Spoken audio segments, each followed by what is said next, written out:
পলাশী প্রান্তরে মুসলমানদের ভাগ্য বিপর্যয়ের সূচনা থেকে শুরু করে মহীশূরে সুলতান ফতেহ আলী খান টিপুর উত্থান পর্যন্ত সময়ের পটভূমিকায় খুন রাঙা পথ উপন্যাসটি রচিত।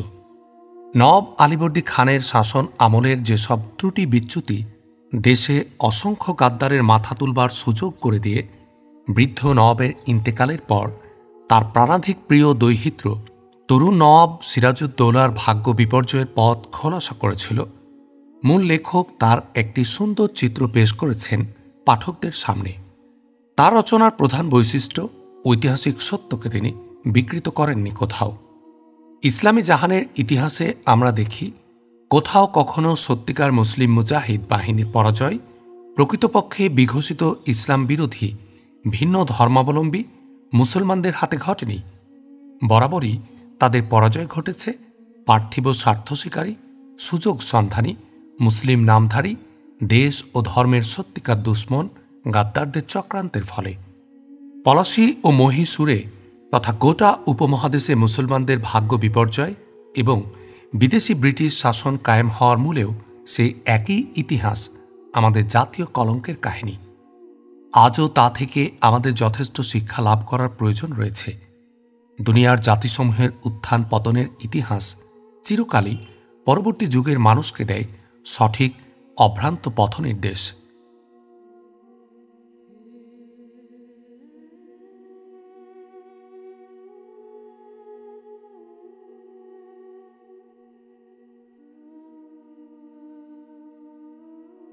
মোয়াজ্জাম আলী মুর্শিদাবাদের কয়েদখানার এক কুঠুরিতে ছিলেন বন্দী।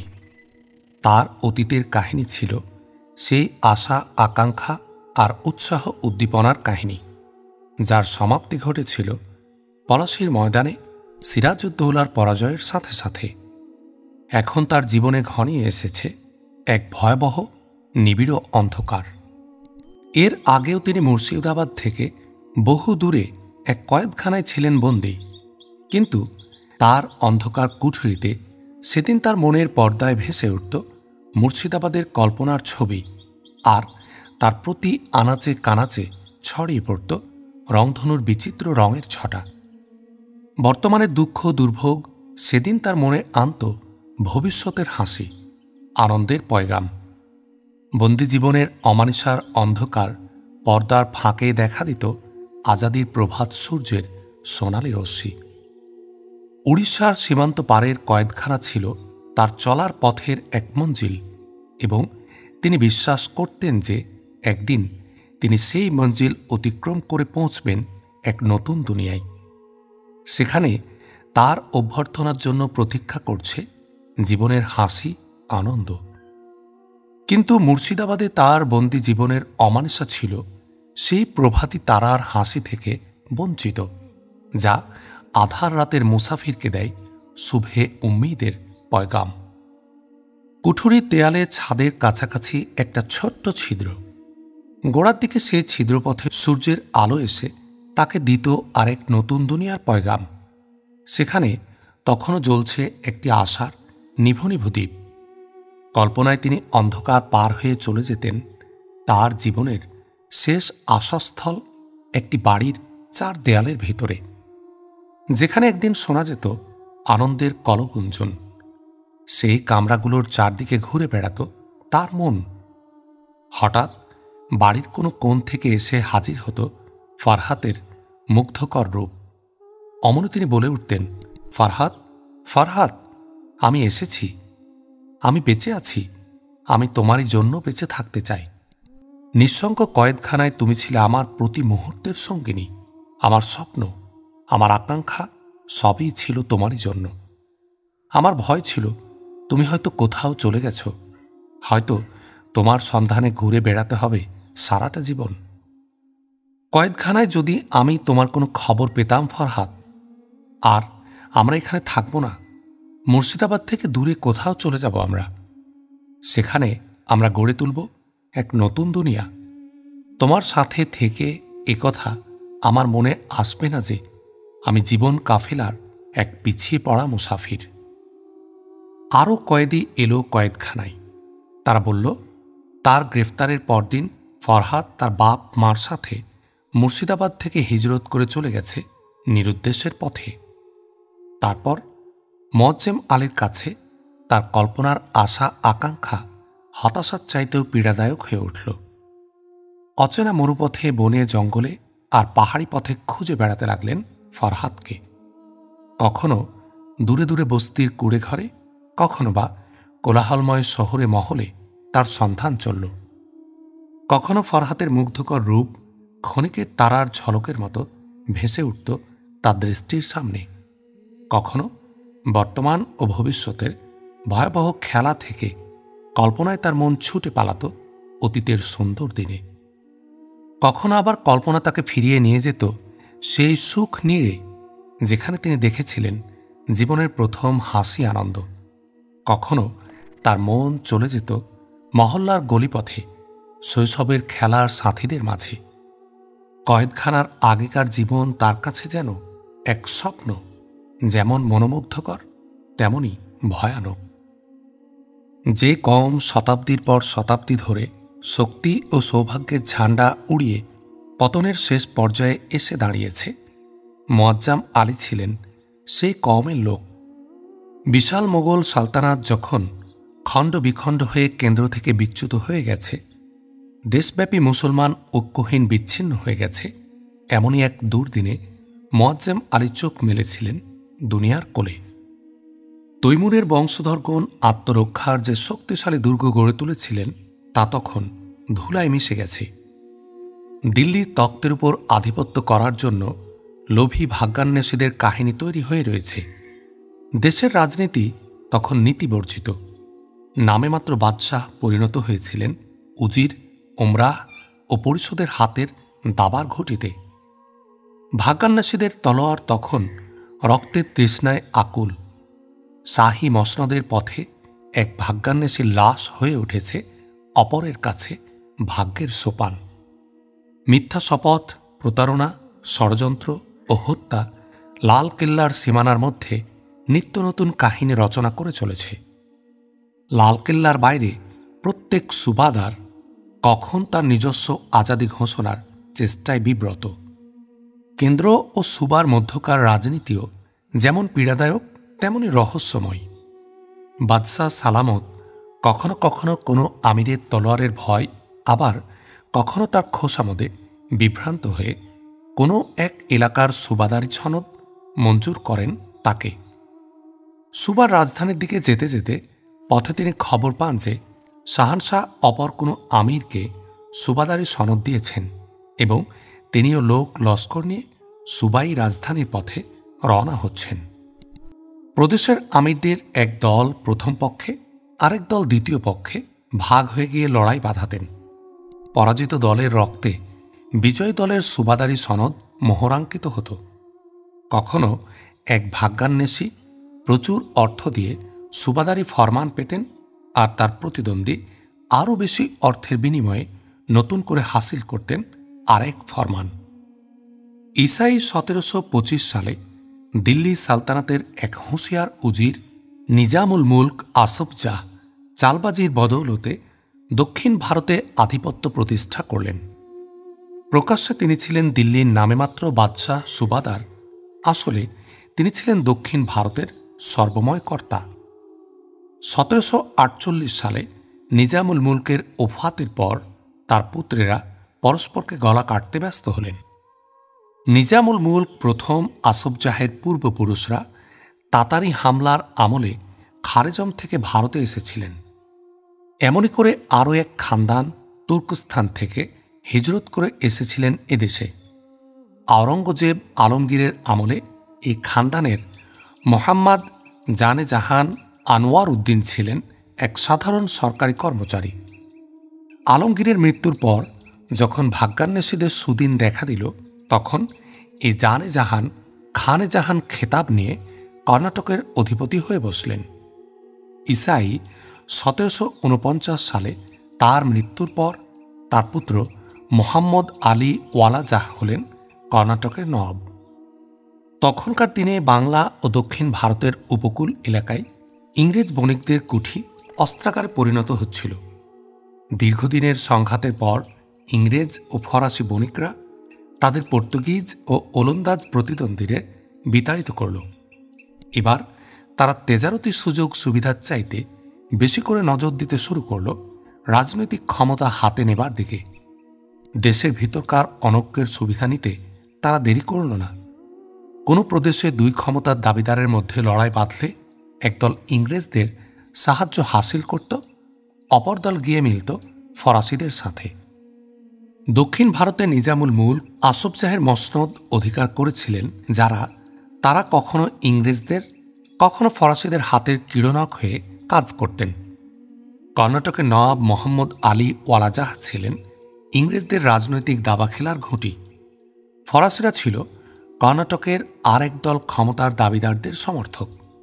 কত ক্ষমতাশীকারী কর্ণাটকের বেশিরভাগ এলাকার উপর আধিপত্য বিস্তার করে মোহাম্মদ আলীকে ত্রিচিনোপলিতে আশ্রয় নিতে বাধ্য করেছিলেন। মোহাম্মদ আলী ছিলেন এমন এক নবাব কয়েক বছর ধরে যার হাতে কোনো রাজ্যের আধিপত্য ছিল না। তার প্রজা বলতে কেবল নিজের খানদানের লোক, কত কর্মচারী আর কিছু জিহুজুর খোসামতকারী ছাড়া আর কেউ ছিল না। তথাপি ইংরেজ সঙ্গিনের পাহারায় তার দরবার বসত নিয়মিত। তার সম্মানে কাসিদা পড়া হতো এবং নওয়াব ওয়ালাজাহ, আমিরুল হিন্দ, উমরাতুল মুলক, আসফুদ্দৌলা মোহাম্মদ আলী খান বাহাদুর, জাফর জং, সিপাহসালার সাহেবুস সায়েফ অল কালাম, মোদাব্বেরে উমরায় এ আলাম, ফরজন্দ আজিজ আজ্জান উপাধিসহ তার নাম ঘোষণা করা হতো। ইংরেজ যখন ফরাসিদের হাত থেকে কর্ণাটকের কোনো এলাকা জয় করে নিত, তখন এই সিপাহসালারের হেরেমে উৎসব করা হতো। ইংরেজ সিপাহীদের মাইনে দেবার জন্য যখন অর্থের প্রয়োজন হতো, তখন এই মোদাব্বেরে উমরায়ে আলেমকে লাগানো হতো গরিব সাধারণ মানুষের কাছ থেকে কর আদায় কাজে। আগে কত ক্ষমতাসীন লোক ফরাসিদের কাছ থেকে প্রাপ্ত সাহায্যের বিনিময়ে কর্ণাটকের বিভিন্ন এলাকা ফরাসিদের হাতে ছেড়ে দিয়েছিলেন। পরে যখন মোহাম্মদ আলীর পালা এলো, তখন তিনি প্রকৃতপক্ষে ইংরেজকে কর্ণাটকের মালিক বানিয়ে দিলেন।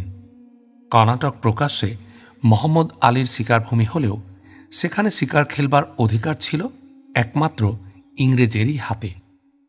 দিল্লির তক্তের সাথে অযোধ্যার নবাবদের সম্পর্কও ছিল নামে মাত্র।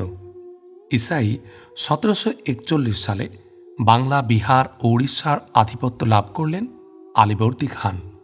তখন দক্ষিণ ভারতের মতো বাংলায়ও ইংরেজ বণিকদের আধিপত্য মজবুত হয়ে উঠেছে।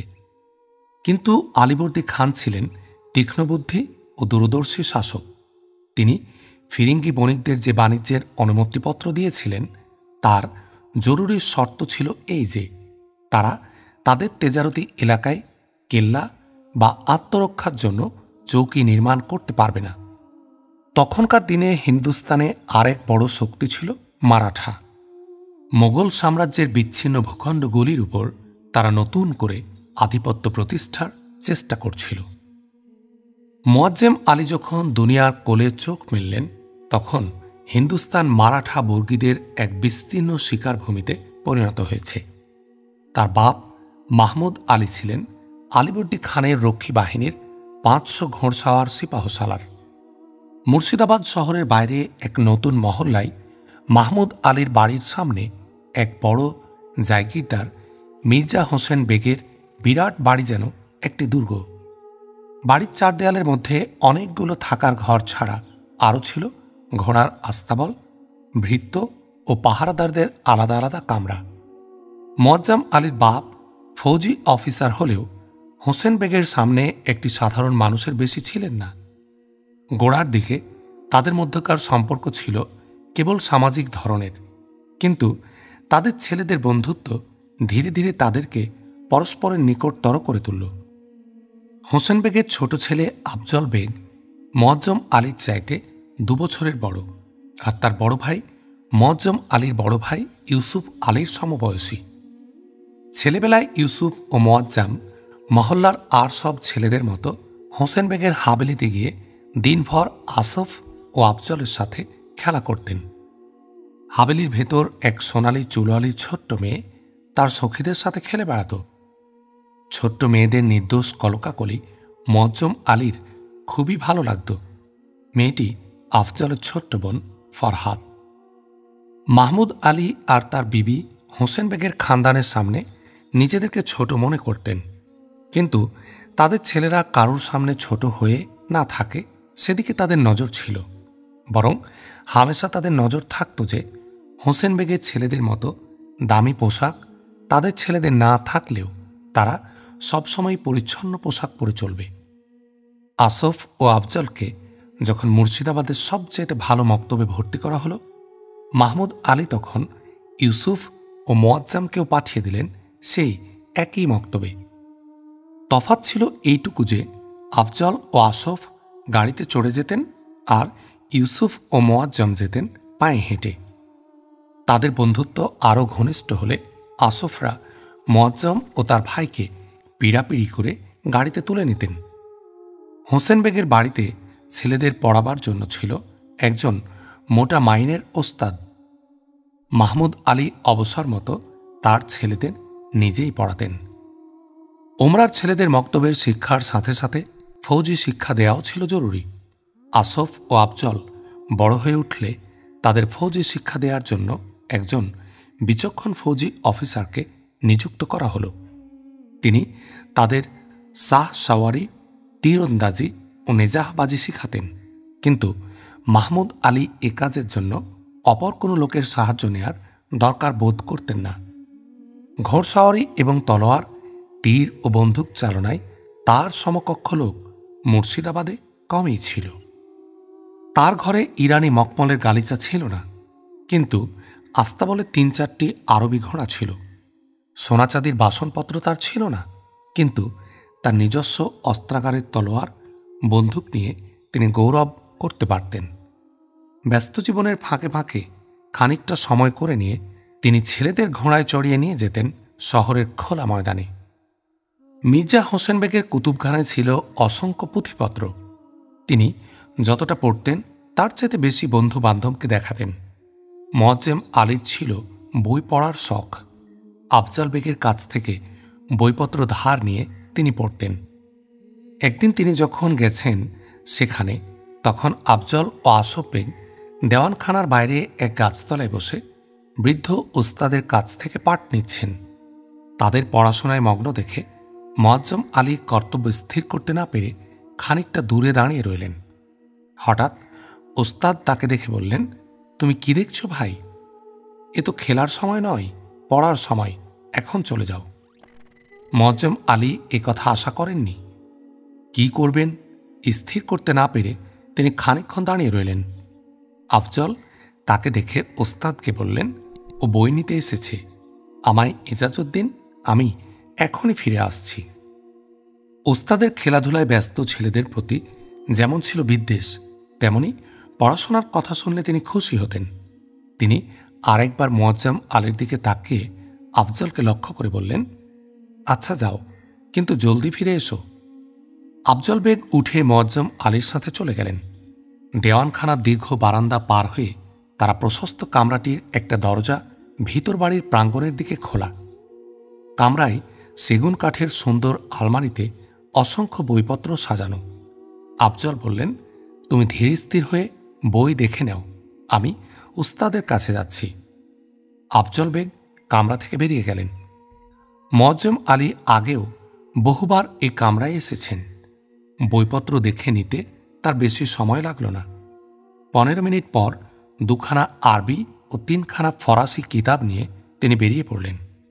আফজল ও আসফের কাছ দিয়ে যাবার সময় ওস্তাদ তাকে কাছে রাখলেন। মোয়াজ্জেম চমকে উঠে ওস্তাদের কাছে গিয়ে দাঁড়ালেন। ওস্তাদ বললেন, দেখি কি কিতাব তুমি পড়ছ?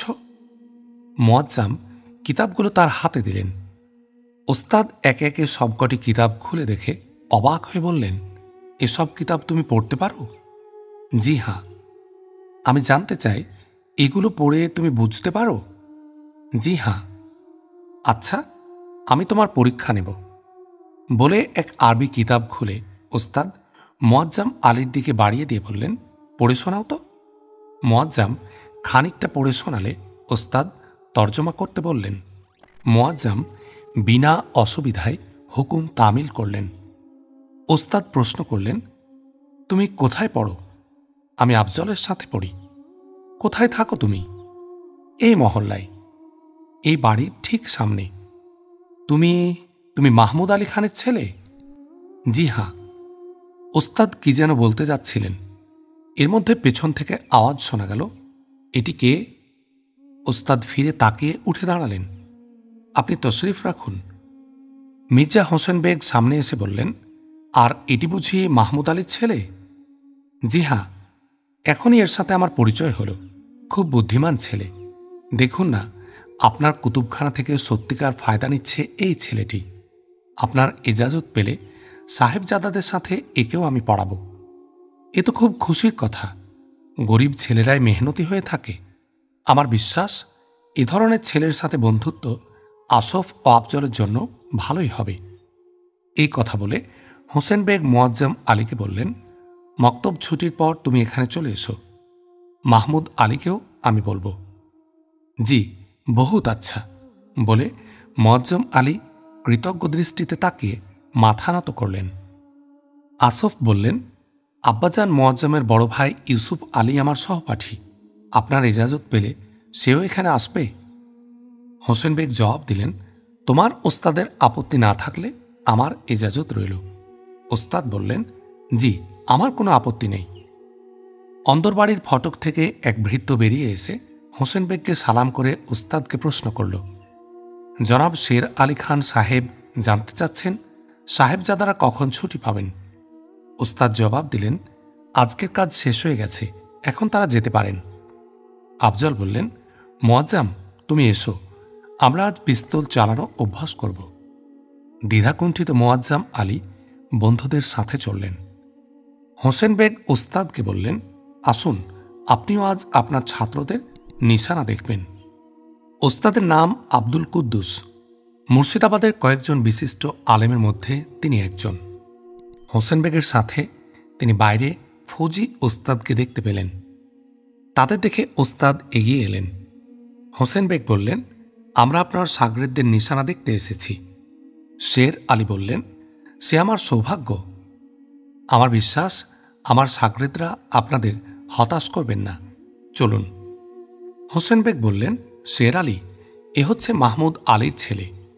মৌলভী সাহেব আজ জবরদস্তি করে একে তার শাগরেদ বানিয়ে নিয়েছেন। আমার ইচ্ছা আপনি এরও পরীক্ষা নেবেন। শের আলী জবাব দিলেন, জনাব, এর পরীক্ষার দরকার হবে না। আমি একে বাইরের ময়দানে ঘোড়ায় চড়ে ছুটতে ও লক্ষ্যভেদ করতে দেখেছি। খানিকক্ষণ পর তারা ভৃত্য ও পাহারাদারদের কুঠরিগুলোর কাছে এসে থামলেন। বাইরের পাঁচিলের কাছে এক গাছের নিচে কয়েকজন সিপাহী জমা হয়েছিল। একটি টেবিলের উপর ছিল 4টি পিস্তল। সামনে কয়েক পা দূরে এক গাছের ডালে একটি তখতি ঝুলানো, আর তার মাঝখানে পানের মতো আকারের একটি লাল নিশানা। হোসেন বেগকে দেখে সিপাহীরা আদাবের সাথে সরে গেল। শের আলীর ইশারায় আসফ ও আফজল পিস্তল তুলে নিলেন, কিন্তু মোয়াজ্জম আলী তখন হতভম্বের মতো খানিকটা দূরে দাঁড়িয়ে রইলেন। ওস্তাদের ইশারায় আসফ পিস্তল চালালেন। নিশানা লাল দাগের নিচের দিকে লাগল। এরপর আফজলের পালা। তার গুলি লাল দাগ থেকে 2 ইঞ্চি বাইরে লাগল। বয়সের হিসাবে এও কম কৃতিত্ব নয় মনে করে শের আলী প্রশংসা পাবার আশায় হোসেন বেগের দিকে তাকালেন। আচ্ছা, আরেকবার চেষ্টা করো, তিনি বললেন। খালি পিস্তল রেখে ছেলেরা ভরা পিস্তল তুলে নিলেন।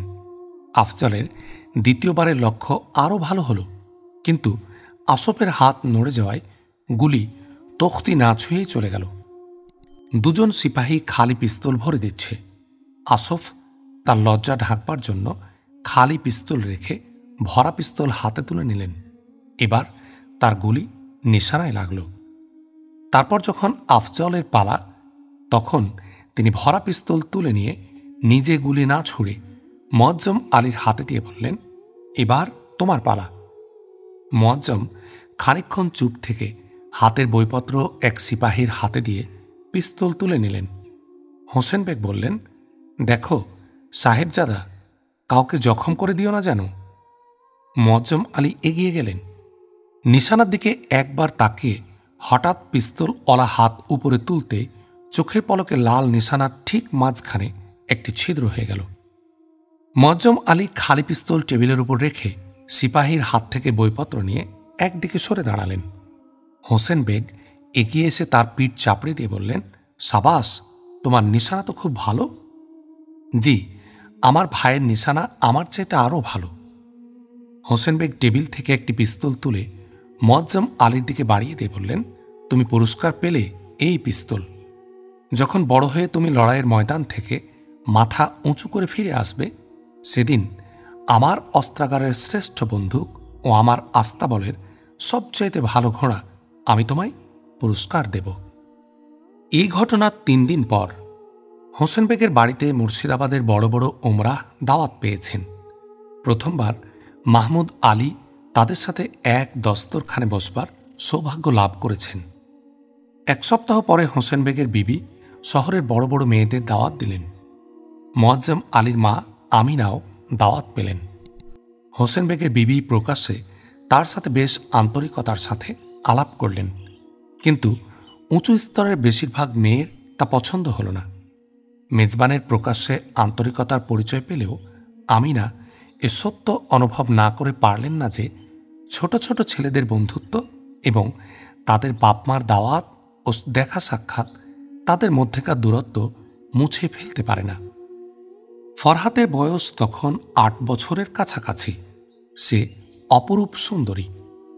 আমিরদের যেসব মেয়েরা মায়েদের সাথে দাওয়াতে শরিক হতে এসেছে, তারা ফরহাতের সাথে আলাপ জমাবার জন্য পরস্পর প্রতিযোগিতা শুরু করেছে।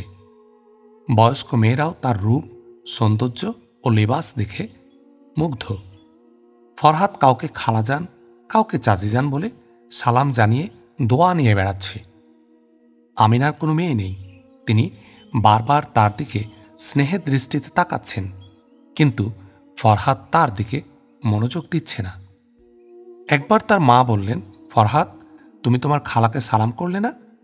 অমনি ফরহাত তার দিকে তাকিয়ে খালাজান সালাম বলে পর মুহূর্তে এক হাস্যোজ্জ্বল আমিরজাদের সাথে আলাপ শুরু করলেন।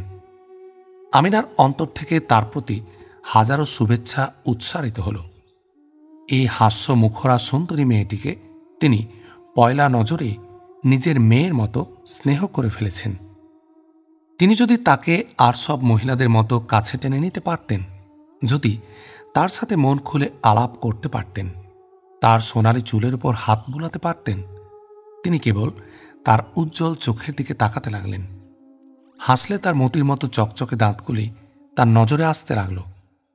দাওয়াতের শেষে ফিরতে গিয়ে তার মনে হল হোসেন বেগের বিবি ও তার মধ্যে রয়েছে এক অপরিচয়ের দুস্তর ব্যবধান। কিন্তু এই ব্যবধান বেশি দিন টিকে থাকল না। ইউসুফ ও মোয়াজ্জামের সাথে আফজল ও আসফের ঘনিষ্ঠতা আরও বেড়ে চলল।